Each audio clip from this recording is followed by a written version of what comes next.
Vous allez bien, moi ça va super bien comme d'habitude.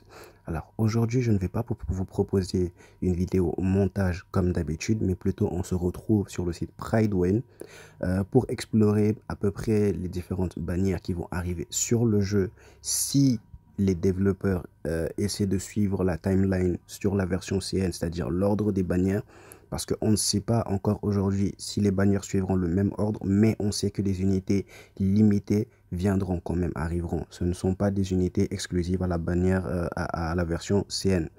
Donc, moi, je vous proposais aujourd'hui d'explorer ces différents kits-là pour essayer de voir un peu, enfin, survoler leur kit et essayer de voir un peu leur intérêt, s'il y a bien sûr l'intérêt d'aller les chercher ou pas, etc., etc. Du coup, je me concentrerai dans cette vidéo sur les personnages de la bannière limitée, étant donné que de toute façon, les bannières standards, honnêtement, personnellement, il y en a beaucoup sur lesquels je n'invoquerai pas, étant donné que ce sont des personnages qui sont sur toutes les bannières, on va dire, qui sont déjà implantés dans le jeu. Il y a d'autres façons de les avoir. Donc, bon, voilà. Euh, je ne vais pas faire en sorte que la vidéo dure. Du coup, je vais simplement survoler les kits avec une brève explication. Je crois que sur le site Pridewin, d'ailleurs, ils ont mis les kits de certains de ces personnages-là. Voilà. Pas tout, mais il y a quand même pas mal d'informations du coup que vous pourrez aller checker directement. Moi, je vais simplement me contenter de vous donner mon avis. Alors, il faut savoir que au début du jeu, on commencera sur la version 1.0 du jeu qui durera 14 jours. Ensuite, on aura la version 1.1 qui de mémoire durera également 14 jours si je ne me trompe pas. Puis on aura la version 1.2 qui va durer 28 jours. À la suite de cela, maintenant, à partir de la version 1.3, les mises à jour dureront 42 jours pour permettre justement aux joueurs de faire le plein d'invocations, de bien apprécier les personnages qu'ils ont invoqués, etc., etc., de se mettre bien avant les prochaines mises à jour et de prochaines bannières du coup. Maintenant, on commence directement avec les bannières de la 1.1. Les bannières de la 1.1, on a Melania et Pickles. Alors, Melania, on sait que c'est une 6 étoiles d'éléments Beast qui va apporter des dégâts mentaux. C'est également une DPS. Du coup, Melania, son kit en fait repose sur le Moxie, c'est-à-dire que c'est un personnage qui va d'abord voler du Moxie aux ennemis qu'elle va attaquer si elle est sous son buff. Elle va également se donner du Moxie sur un autre de ses skills lorsqu'elle l'effectue. Mais la mécanique intéressante, c'est que justement ce Moxie qu'elle va se donner sur ces skills-là vont lui permettre justement d'avoir son ultimate. Et quand elle lance son ultimate, bah justement, ça va améliorer en fait le prochain skill qu'elle va faire. Donc ça va améliorer le niveau de ce skill et du coup les dégâts. Donc c'est une rotation assez simplette mais qui apporte quand même des résultats. C'est un très bon DPS Beast que vous pouvez jouer sans aucun problème, qui est très très intéressante. D'ailleurs, les personnages sur sa bannière, Sweetheart et Balloon Party, sont pas forcément les meilleurs dans leur domaine, surtout Sweetheart. Franchement, le personnage n'est pas vraiment incroyable. Mais par contre, Balloon Party, ça va. Donc sur cette bannière, si vous ressentez le besoin d'invoquer, vous pouvez le faire parce que Melania est une très très bonne unité. Balloon Party est une unité correcte. Même si Sweetheart gâche quand même un peu la bannière, elle mérite d'être pull. C'est un personnage intéressant. Alors, on continue directement avec Pickles, qui sera un personnage minéral 6 étoiles qui fera des dégâts mentaux. C'est un support, un DPS et un Dispeller. Un Dispeller, je le rappelle, c'est un personnage qui est là pour retirer des buffs, etc., etc., des buffs, des shields, etc. Donc Pickles, c'est un personnage qui reste quand même intéressant dans son approche, tant par les dégâts qu'il fait que par son apport en combat. Parce que si les skills sont là, je le rappelle, il a un buff quand même qui fait en sorte que ça augmente en fait les dégâts, ça améliore la prochaine carte qu'il va jouer, un peu comme Melania. Il a également ici un passif intéressant qui fait que justement, lorsqu'il va agir, il va gagner ce buff-là au fur et à mesure, à chaque fois qu'il va agir au début d'un round et du coup lui donner un Moxie. C'est également un personnage très très intéressant qui apporte de bons dégâts dans l'équipe, qui a une certaine présence et d'ailleurs qui est très très utile pour les teams minérales. Donc pour moi, c'est un personnage vraiment très bon qui mérite d'être pull parce que si on le note également, il y a Baby Blue qui est pour moi un excellent personnage, un excellent 5 étoiles, mais surtout on a un nouveau 5 étoiles avec lui qui est Diggers. Diggers qui est un 5 étoiles de type plante et qui fait des dégâts mentaux. Alors Diggers pour moi, je ne sais pas pourquoi ils l'ont mis A et A, mais pour moi c'est un excellent personnage. C'est un contrôleur, un shielder et un debuffer. Il a un skill qui fait du dégât mono-cible et d'ailleurs qui apporte un debuff qui réduit les bonus de dégâts de 25%. Ils n'ont pas oublié de le mettre. Mais surtout, son skill 2 est encore plus intéressant car il apporte non seulement un death break reality et un death break mental, c'est-à-dire ça va réduire la défense réelle et mentale de tous les ennemis, mais en plus va apporter peur, qui va d'ailleurs à la fin du tour retirer un Moxie à l'ennemi. Pour ceux qui sont familiers de Seven Deadly Sins Grand Cross, on reconnaît le skill bien sûr de Gother Vert, mais avec justement ce petit debuff là à côté qui va augmenter les dégâts des ennemis. Donc c'est vraiment très fort. Ça fait que le personnage au final c'est un type plante, mais ça reste un debuffer de type universel qui va dans énormément de compos. Donc pour moi il est très fort et rien que pour lui la bannière mérite d'être pull. C'est vraiment une bannière extrêmement intéressante, d'ailleurs même plus intéressante que la bannière de Melania. Donc si vous poulez dessus, ce sera quand même pas une perte. Alors on continue justement ensuite avec les bannières de la 1.2 avec Tooth Fairy et Changeling qui apportent un énorme changement dans la méta parce qu'on a Tooth Fairy qui est un DPS ici, qui est un DPS d'élément Star, je dis DPS, excusez-moi, qui est un healer, debuffer et purificateur, dispeller d'éléments Star, qui fait des dégâts mentaux. Tooth Fairy, pour moi, c'est l'un des personnages incontournables du jeu. Elle est excessivement forte. Elle est vraiment très forte. Je vais d'ailleurs stacker pour elle parce que je sais qu'elle a vraiment énormément de valeur. Elle passe dans énormément de compos Star et même des compos universels avec plusieurs éléments. C'est un personnage qui passe partout et qui apporte une très grande diversité dans la box. Alors, avec Tooth Fairy, qu'est-ce qui est intéressant? C'est que déjà, elle a un skill 1 qui fait non seulement du dégât mono-cible, mais qui en plus réduit la résistance critique de la cible. Ça, c'est vraiment intéressant. Je pense qu'ils l'ont mis ici. Oui, c'est là. Voilà, réduit la résistance critique de l'ennemi. Sur son skill 2, encore plus intéressant, on a justement un sort de heal, mais qui en plus offre un buff de crit. Et là, en fait, je pense qu'ils n'ont pas compris parce que là, ils disent healing enjoys 30% crit rate. Non, ce n'est pas ça en fait. Elle ne donne pas un buff de critique sur ce sort. Elle donne un buff de critique à tous les alliés qu'elle soigne. C'est différent. Et d'ailleurs, ce n'est pas que les alliés, mais elle le donne à elle-même aussi. Donc, c'est d'autant plus intéressant. Sur son ulti, ici, on a un buff de crit, effectivement, sur cette attaque-là. Pas sur toutes les attaques ou tous les alliés.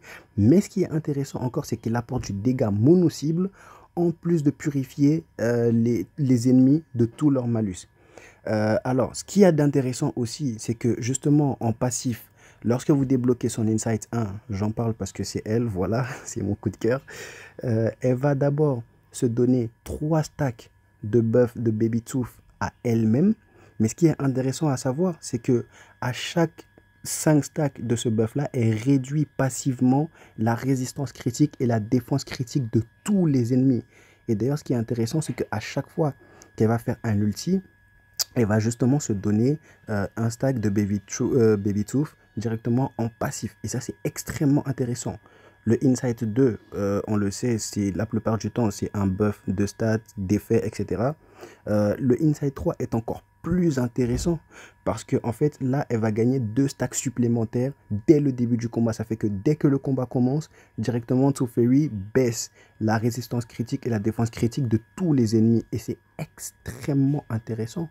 Parce que justement, ce qu'il y a à noter, c'est que là, on nous dit... bon, là, ils ne l'ont pas mis, mais normalement, cette baisse-là est très solide. Du coup, honnêtement, le personnage est vraiment très fort. D'ailleurs, ils l'ont mis SS, c'est très bien. Ça, c'est bon.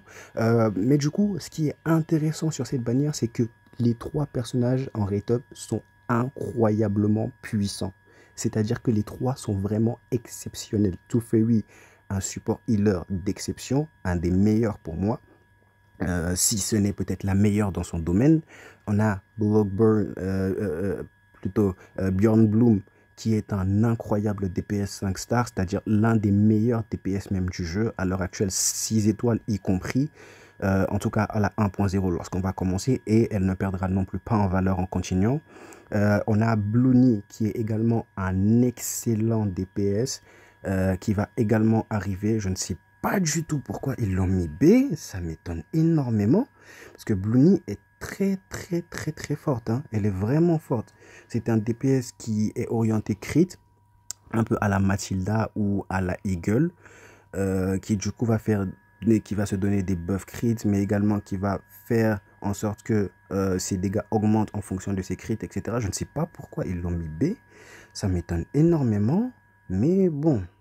En tout cas, pour moi, les trois personnages sont vraiment très bons. Si vous voulez, pour moi, c'est la bannière la plus intéressante à focus en réalité, jusqu'à présent. Donc, si vous voulez, bah, franchement, ça ne sera pas perdu. Alors, on continue.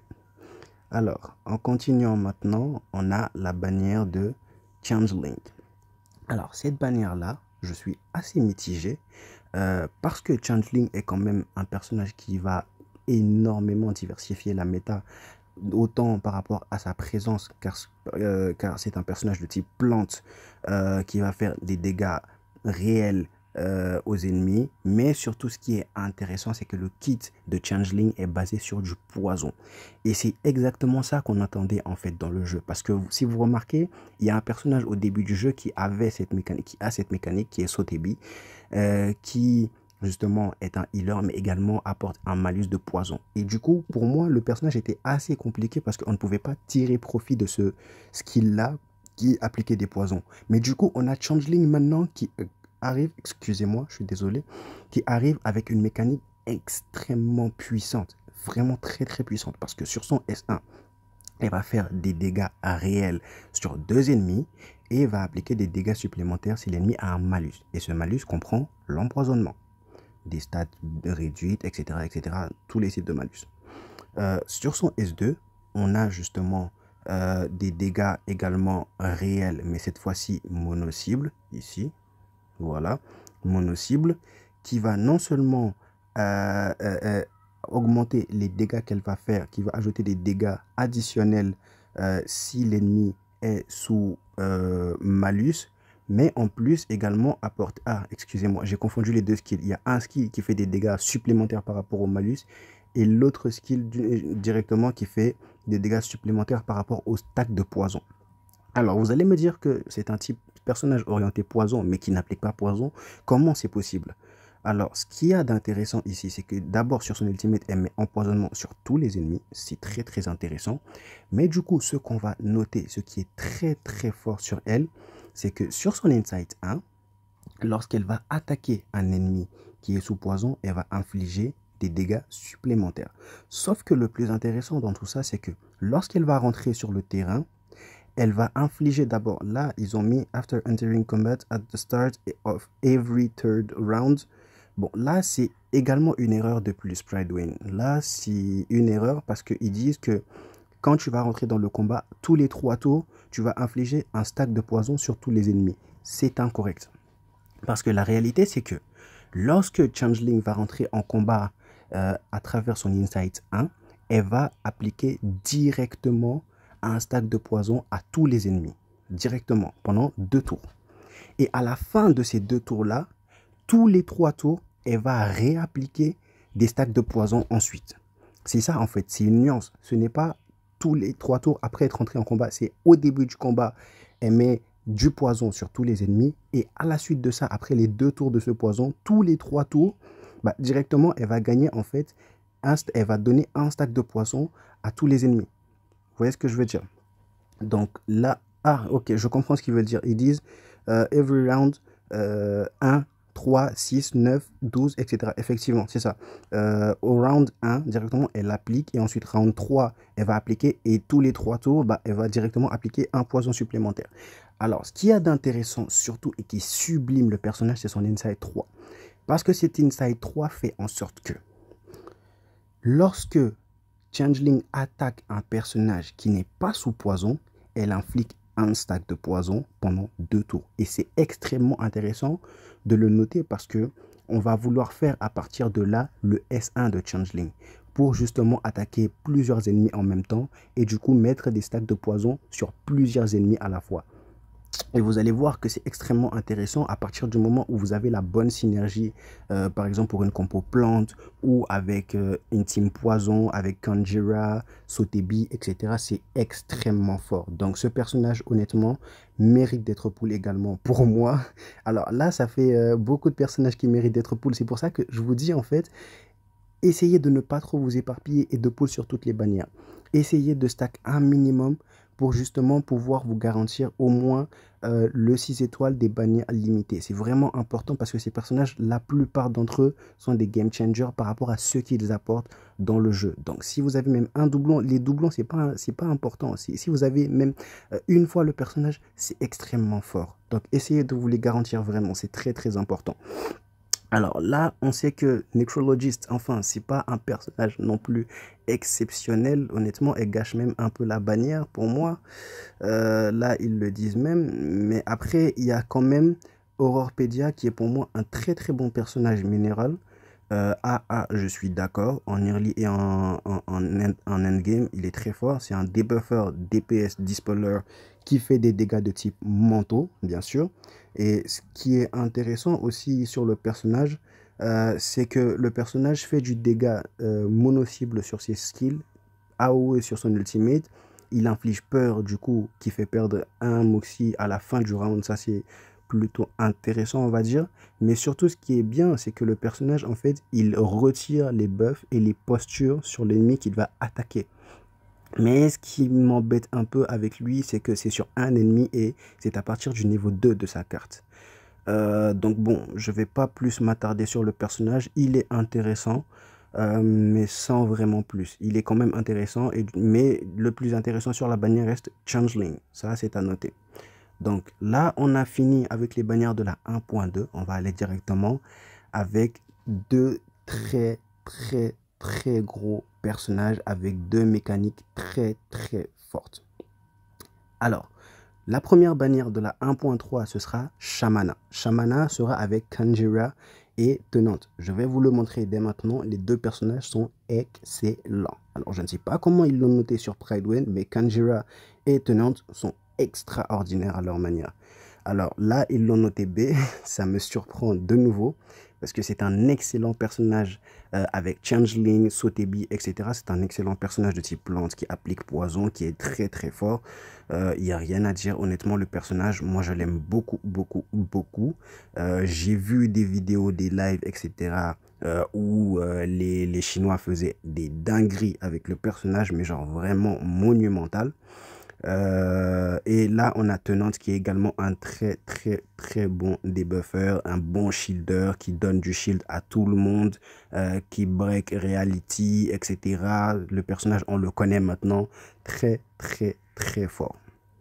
Donc, voilà un peu. Là, on va aller sur Shamana. Alors, Shamana, c'est un de mes personnages coup de cœur, je vais pas vous mentir. C'est un 6 étoiles de type Beast qui fait du dégât réel. C'est un DPS, un burst DPS, surtout un burst DPS, mais également un debuffer.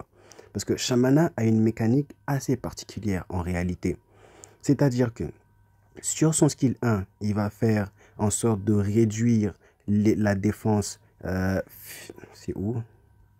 D'accord, donc là, c'est sur son S2 plutôt. Sur son S2, il va réduire la défense réelle et mentale des ennemis, en plus d'augmenter les dégâts qu'ils vont subir. Extrêmement intéressant pour tous les DPS, autant mono-cible que multi-cible. C'est un très gros apport. Mais surtout, ce qu'il y a à noter, c'est que ici, en fait, Shamana va faire du dégât mono-cible et se donner une bénédiction, un buff qui s'appelle bénédiction de la nature. On dit after the caster uses their ultimate, consumes all stacks of the store, an amount of moxie equal to the number of stacks consumed, up to 5. Ça a l'air compliqué comme ça, mais c'est très très simple. C'est-à-dire que lorsque Shamana va avoir ses buffs de Nature's Blessing, bénédiction de la nature, justement, il va les consumer sur son ultimate. Cet ultimate-là, c'est un ultimate qui fait du dégât AOE, du dégât sur tous les ennemis, qui va faire du dégât réel, qui va augmenter le taux critique sur l'ennemi principal, mais également les dégâts qui seront faits sur lui. S'il y a un surplus de taux critique, il va convertir en dégâts critiques. C'est-à-dire que vous avez la carte de celui-ci. Vous allez cibler un personnage quand même. Vous ne pouvez pas cibler tous les personnages en même temps. Vous ciblez un ennemi. Et justement, l'attaque va quand même toucher tout le monde. Mais l'ennemi que vous allez cibler aura 20% de chance en plus de recevoir un coup critique.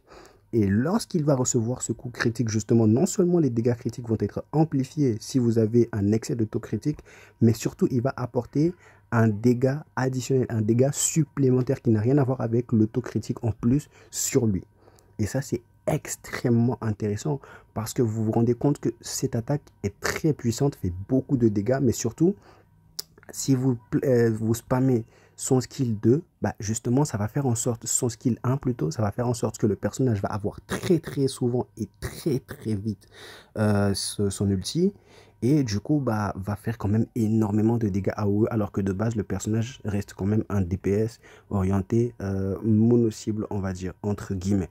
Donc, le personnage est quand même extrêmement puissant, mais surtout, ce qu'il y a à noter, c'est que ici, on dit « For every stat down status on the target when attacking, damage deals is increased by 8%. Max stack 24%. Upon entering combat, gain 2 stacks of Nature's Blessing. » Là, c'est très simple. Pour chaque malus de stats baissé sur l'ennemi ou les ennemis que Shamana va attaquer, il va augmenter les dégâts qu'il va faire de 8%. C'est extrêmement fort parce que déjà lui il applique 3 stacks de malus, donc vous faites juste son skill 2, vous faites son ulti après. C'est incroyable, c'est incroyable. Et la partie la plus intéressante surtout, c'est que justement quand il va rentrer en combat, bah, directement Shamana va gagner en fait 2 stacks de Nature's Blessing, et du coup ça fait que il va gagner directement en fait 2 Moxie en plus limite. C'est-à-dire que la prochaine fois que vous allez faire son ulti, si vous avez vous avez juste à jouer 3 cartes de Shamana, directement vous avez son ulti. Vous avez la possibilité d'avoir l'ulti de Shamana pour le tour 2 si vous êtes chanceux. C'est extrêmement puissant. Ça cycle vraiment bien en fait. Le personnage est très très fort. Et là on vous dit avec le Insight 3 qui est encore meilleur, qui vous dit at the start of every 2 turns, gain 1 stack of Nature's Blessing. Après chaque 2 tours, Shamana gagne 1 stack. C'est-à-dire que c'est comme si Shamana gagnait un Moxie supplémentaire. Bien sûr, le Moxie ne compte pas maintenant, il compte lorsqu'il va faire son ulti, mais c'est comme s'il gagnait un Moxie après chaque 2 tours.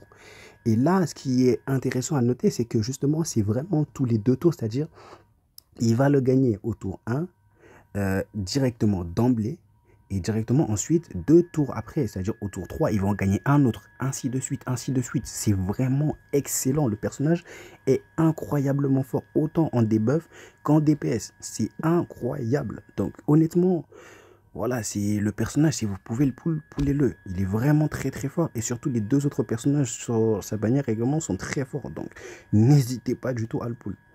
Alors là, Black Dwarf, là on touche à ma sensibilité parce que c'est... personnage, je crois que je suis amoureux. Je crois que je suis amoureux.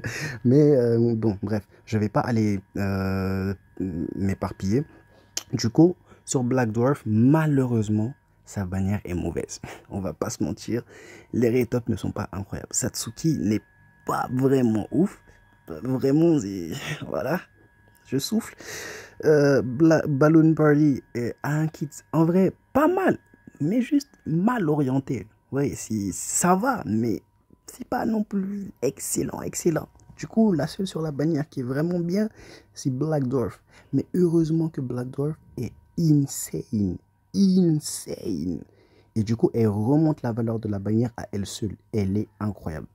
C'est un 6 étoiles d'éléments minéral qui va vous faire des dégâts mentaux. Et du coup, c'est un DPS, un burst DPS, et justement qui a la particularité de faire des follow-up attaques. Alors, à première vue, ça va être sûrement le personnage le plus compliqué du jeu pour vous, mais en réalité, le personnage est excessivement simple. C'est vraiment très simple de la comprendre. Il faut juste comprendre sa mécanique. Alors, la mécanique de Black Dwarf, c'est quoi? La naine noire, sa mécanique, c'est quoi? Elle a un système de planètes. Elle a un système qui fait que elle va se donner des planètes selon les différentes cartes qu'elle va utiliser. C'est-à-dire que elle a 3 planètes: Saturne, Mars et Full Moon, lune pleine. Ce qu'il y a d'intéressant à noter, c'est que chaque carte de la naine noire va lui donner une planète différente. C'est-à-dire que le S1 va lui donner Saturne, voilà, le S1 va lui donner Saturne, le S2 va lui donner Mars, et le S3 va lui donner justement Full Moon. Donc là, on sait que chacune des planètes va lui donner quand même un buff à part, mais également la mécanique qu'il y a derrière. Donc là, on te dit que Saturne va lui donner 6% de pénétration par stack. Et on sait qu'elle peut avoir maximum 3 planètes à la fois. Donc Saturne va lui donner 6% de pénétration par stack tant qu'elle va avoir le buff. Donc là, c'est Saturne. Alors, Mars, qu'est-ce que Mars va lui donner comme buff? Mars va lui donner un buff de vampirisme. Donc, au final, elle va lui donner 24% de vampirisme, ce qui est également extrêmement intéressant. On va pas se mentir. Et du coup, là, sur ton ulti, on dit que Full Moon lui donne 6% de skill power pour chaque stack. C'est-à-dire que ça va augmenter les dégâts de ses skills de 6%. En tout cas, le prochain skill qu'elle va faire sous ce buff. Et du coup, en sachant ça, comment ça se passe? C'est-à-dire que si vous utilisez les cartes, vous imaginez que vous commencez le combat, vous avez directement en fait 3 planètes au hasard. Ouais, vous avez des planètes. Et imaginons que vous utilisez le skill 1. Vous utilisez skill 1, vous avez Saturne que vous voyez vraiment sur elle. Vous voyez une planète jaune sur elle. Vous utilisez Saturne une deuxième fois, vous avez 2 planètes jaune de Saturne. Vous utilisez une troisième fois, vous avez 3 planètes Saturne. Si vous faites pareil avec le skill 2, vous avez des Mars. Mais justement, les planètes peuvent se stacker. C'est-à-dire que vous pouvez avoir 2 Saturne et 1 Mars. Ou 2 Mars et 1 Saturne. Ou 3 Mars, ou ce que vous voulez. Ça dépend de vous. Mais ce qu'il y a d'intéressant à noter surtout, c'est que lorsque vous allez faire l'ultimate de Black Dwarf, vous allez avoir un passif, enfin une mécanique supplémentaire par rapport aux différentes planètes que vous avez. C'est-à-dire que là, si vous faites un ultimate, Singular Perfection, vous faites ce skill, cet ultimate, si vous avez une dominance de Saturne, c'est-à-dire si vous avez plus de Saturne que d'autres planètes, peut-être 2, peut-être 3, ainsi de suite, si vous avez plus de Saturne que d'autres planètes, bah, directement, en fait, la naine noire va faire une attaque de follow-up. En mettant de côté même les différents passifs des attaques, pénétration, etc., etc. Et va faire une attaque de poursuite instantanément si vous finissez l'ulti, si vous avez une dominance de Saturne. Donc ça, c'est si vous avez Saturne en plus. Et à noter que, justement, cette ulti-là va consommer toutes les planètes. Donc elle va consommer toutes les planètes et en fonction de la dominance des planètes que vous avez, elle va faire une mécanique supplémentaire. Donc si c'est Saturne, elle va faire une follow-up attaque. Si c'est Mars maintenant qui domine en termes de nombre, elle va enchaîner directement après l'ulti avec son S1. Oui, on rappelle, son S1 est une attaque mono-cible à 180% de dégâts mentaux. Et qui va en plus lui donner une autre stat de Saturne. Donc voilà un peu la mécanique du personnage qui est vraiment très très intéressante. C'est un DPS extrêmement puissant, mais vraiment un très gros personnage, un très gros DPS qui mérite d'être pull malgré sa bannière qui n'est pas vraiment incroyable. Du coup, sur Pridewin, ils n'ont pas mis les bannières de la 1.4, mais on sait maintenant que les bannières de la 1.4 seront 37 et 6. dans l'ordre. Donc, je ne connais pas encore le kit de ces personnages-là, mais je sais qu'ils sont basés sur un système de stack d'aura. C'est-à-dire qu'apparemment, 37 serait un DPS qui va augmenter ses dégâts par rapport aux différents stacks qu'elle va avoir en aura. Et Six va sûrement être un support parce il a également un passif qui fait que il va donner des buffs par rapport au stack d'aura qu'il va avoir. Donc c'est un peu confus. Je vais attendre de voir un peu ce qui va sortir les prochains jours par rapport à leur kit, etc. Et du coup, je vous ferai un retour sûrement en commentaire de cette vidéo. Donc, j'espère vraiment que la vidéo vous a plu et qu'à partir de là, vous avez eu un aperçu de comment sont les kits des personnages et peut-être sur qui vous allez pull. En tout cas, me concernant, je dis bien me concernant, je vais faire je vais plutôt m'orienter soit plutôt les personnages que moi je compte pull, ce serait certainement Pickles peut-être à voir, mais surtout Teferi, Changeling, Shamana et Black Dwarf. Surtout Teferi, Shamana et Black Dwarf. Ce sont les trois que je vais surtout énormément focus. Donc voilà un peu, la vidéo est très longue, mais je voulais vraiment approfondir un tantinet le sujet pour vraiment vous aider un peu. Je vais mettre des timecodes au cas où pour vous aider à aller d'un personnage à un autre, d'une bannière à une autre. Donc voilà, si vous avez apprécié la vidéo, bah, du coup, un petit like, un abonnement pour le référencement. Et je vous dis tchuss!